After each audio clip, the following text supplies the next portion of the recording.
ایک مرتبہ حضرت سیدی احمد جام زندہ پیر کہیں تشریف لے جا رہے تھے کہ راستے میں ایک مقام پر لوگوں کو جمع دیکھا. آپ رحمت اللہ تعالی علیہ اس مجمع کے پاس تشریف لے گئے. فرمایا کیا ہوا ہے؟ لوگوں نے عرض کی ہاتھی مر گیا. کیا مر گیا؟ ہاتھی مر گیا. آپ رحمت اللہ تعالی علیہ نے ارشاد فرمایا اس کی سونگ تو ویسی ہی ہے، آنکھیں بھی ویسی ہی ہیں، ہاتھ بھی ویسے ہی ہیں، پاؤں بھی ایسے ہی ہیں. غرض سب چیزوں کو فرمایا کہ یہ سب ویسے ہی ہیں، پھر کیسے مر گیا؟ آپ رحمت اللہ تعالی علیہ کی زبان کی تاثیر دیکھیں. ابھی ہم نے سنا نا اللہ والوں کی زبان کی تاثیر ہی الگ ہوتی ہے. آپ رحمت اللہ تعالی علیہ کا یہ فرمانا تھا کہ اس کے پاؤں بھی ویسے ہی ہیں، آنکھیں بھی ویسی ہیں، ہاتھ بھی ویسے ہی ہیں.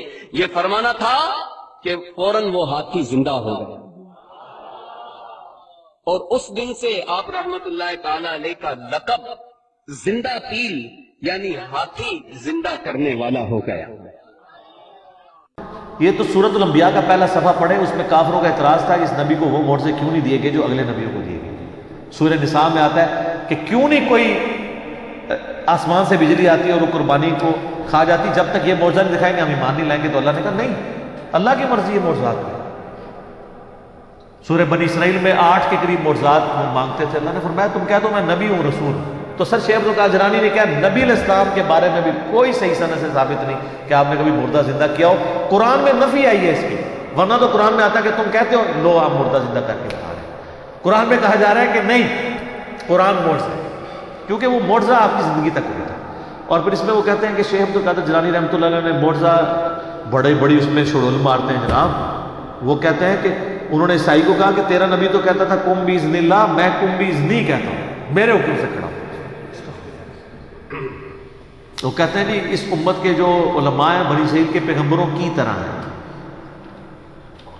ہاں اپنے منصب میں پیغمبروں کی طرح ہیں، مرتبے میں نہیں. کیوں؟ یہ پوری امت دائی ہے. کنتم خیر امت اخرجت للناس تأمرون بالمعروف وتنہون عن المنکر. ختم نبوت کے وجہ سے اللہ تعالیٰ نے اس امت کو نبیوں والا کام دیا. یہ نہیں ہے کہ نبیوں والا وہ مرتبہ کلیم کرنا شروع کر دیا. جس طرح اگلے زمانوں میں انبیاء اللہ کی توحید کا پیغام پہنچاتے تھے آن دا بہاف آف پروفٹ، ہمارے محبوب صلی اللہ علیہ وسلم کی مبارک ختم نبوت کی برکت سے امت کا کام ہے کہ وہ لوگوں تک بات پہنچائے. اس اعتبار سے تو بنی اسرائیل کے انبیاء کی طرح ہیں، یعنی منصب وہ ہے، مقام وہ نہیں ہے. یہ اسی طریقے سے ہے جس طرح نبی علیہ السلام بھی بشر ہیں اور ہم بھی بشر ہیں. سپیشیز ایک ہے نا، مرتبہ تو ایک نہیں ہے. نبی علیہ السلام تو پیچھے بھی دیکھ لیتے تھے، بخاری مسلم میں آتا ہے. اور بخاری مسلم میں آتا ہے نبی علیہ السلام نے ہاتھ بلند کیا تو آپ نے میں نے ارادہ کیا نماز میں جنت سے انگوروں کا گوشہ توڑ دوں. اور بخاری مسلم میں آتا ہے نبی علیہ السلام سوتے تھے وضو کر کے، اس کے بعد خراٹوں کی آواز بھی امہات المومنین سنتی تھی اور پھر اسی طریقے سے نماز پڑھاتے تھے. تو پوچھا تو آپ نے میں کہ میرا صرف جو ہے وہ آنکھیں سوتی ہیں، جسم سوتا ہے، دل تو جاگتا رہتا ہے. یہ پروٹوکول تو کسی کا نہیں ہے. تو یہ ذہن میں رکھیں، یہ کہتے ہیں نا کہ وہ ساری چیزیں حاصل ہو جائیں گی، اس طریقے سے حاصل نہیں ہوگی. شیخ عبدالقادر جیلانی کے لیے کوئی سند نازل نہیں ہوئی، بالکل ان کی طرف جھوٹ منسوب کیا. اور اگر آپ کو شیخ عبدالقادر جیلانی سے اتنی عقیدت ہے تو میرا ایک معصومانہ سوال ہے کہ شیخ عبدالقادر جیلانی نے نماز کا طریقہ کون سا لکھا تھا؟